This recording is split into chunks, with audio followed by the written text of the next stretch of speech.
నేను నిన్ను అమితంగా ప్రేమిస్తున్నానన్న ఒకే ఒక కారణానికి నేను తనని నెగ్లెక్ట్ చేశాను. అయినా నేను చేసింది తప్పే.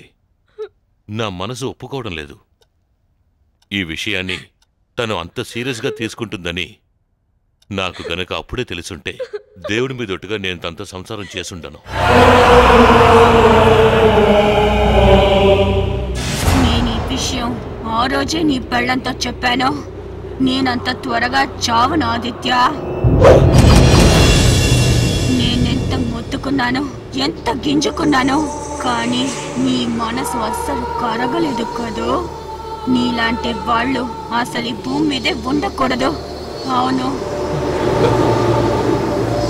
నా చావుకి నా ప్రేమే కారణమయ్యే పరిస్థితి తీసుకొచ్చావు కదూ. ఇక్కడికి కుటుంబ సమేతంగా వచ్చి నాకు బాగా దొరికిపోయావు.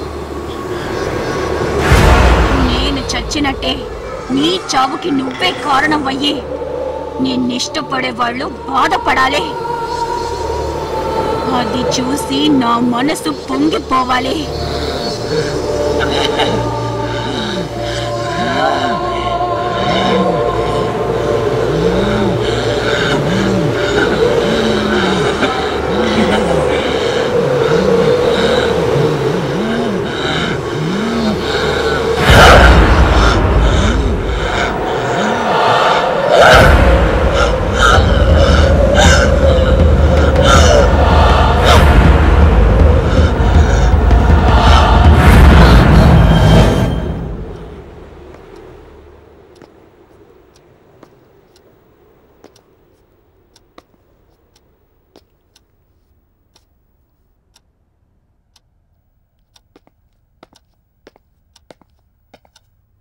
అన్నయ్య, నువ్వు ఇలాంటి వాడవని నేను అస్సలు అనుకోలేదు.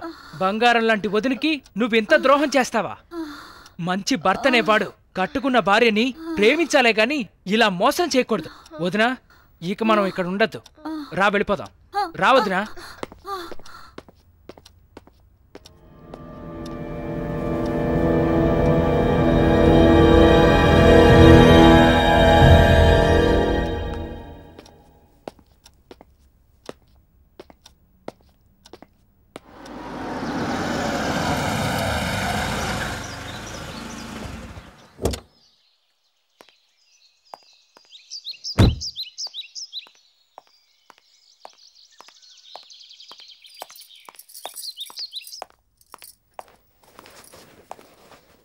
హాయ్ కార్తీక్, మీ అన్నయ్యరి? ఏమో నాకు తెలీదు.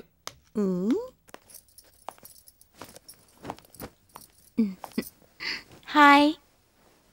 హాయ్. ఏమైంది? ఎందుకు అదోలా ఉన్నావు? అవును, ఆదిత్య అయ్యరి కనపడడం లేదు.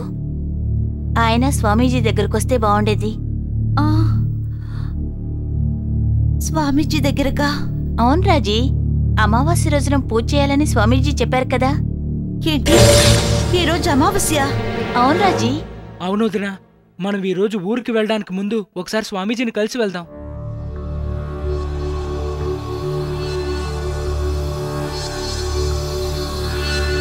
ఏంటి ఆలోచిస్తున్నావు వదినా? రా వెళ్దాం.